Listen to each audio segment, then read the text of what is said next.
morning, everyone. Thanks for joining us tonight. I'm Nicole Menner.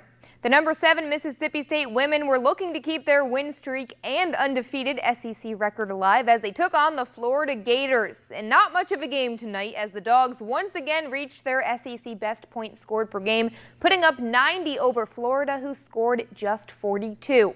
Anriel Howard would lead her team with 21 points and 8 rebounds. The Dogs scored 54 points in the first half alone, scoring 21 of those off Florida turnovers. This win brings their record up to 18-1 and 6-0 in SEC play. Ole Miss baseball has earned another top 10 preseason ranking, checking in at number 10 in USA Today's sports preseason poll. The SEC claimed the top 3 spots, with LSU, Vanderbilt, and Florida taking the top 3. Mississippi State came in at number 15. The Rebels have to replace 3 MLB draft picks on the mound, but they do return 7 players on offense who started 48 or more games last season. Saints GM Mickey Loomis just as devastated as the entire Saints fan base at that infamous missed call, saying it goes under the category of life's not fair. But it's back to work for Loomis, who's already preparing for the 2019 season at this week's Senior Bowl. In looking ahead to that season, Loomis knows that the Saints will come back stronger than ever. It's hard to bounce back, a day later or 2 days later or 3 days later, but we will. Look, we will. We'll put this behind us and we'll be stronger for it. Look, we still had an opportunity to win the game, and look, to the Rams' credit, they made some plays at the end to win the game. So, they earned their position in the Super Bowl based upon that. But we'll bounce back.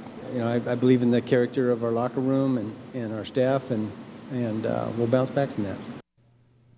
Despite the season coming up short, Drew Brees was named Offensive Player of the Year for the NFC by the NFL's 101 Awards. For the AFC, it would be Kansas City Chiefs quarterback Patrick Mahomes earning that same honor, the 2 quarterbacks who were in MVP conversations throughout this season. This year, Brees broke Peyton Manning's NFL record for career passing yards and had a personal best passer rating of 115.7. The future Hall of Famer turned 41 last week and said he feels pretty positive he'll be back for a 19th season.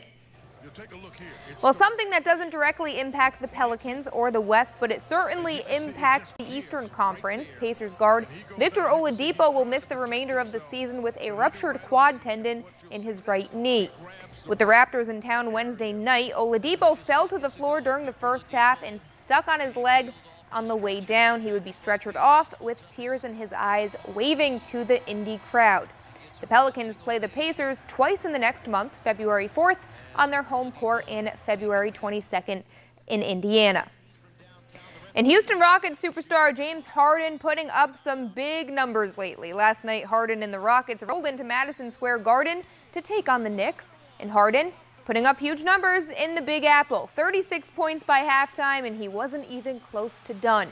Harden finished with a career-high 61 points, including that game-clinching breakaway dunk. The 61-point effort is a new Rockets single-game record and ties the Madison Square Garden record for most points by a visiting player, set by LA's Kobe Bryant. Good company to be in. Big numbers there. 61 points. 61 points. How many points did everyone else have? Against that vicious New York Knicks defense. Knicks are number 1 in defense in the NBA. They're holding everyone to just under 200 points. James Harden, his defense. How was his defense last night?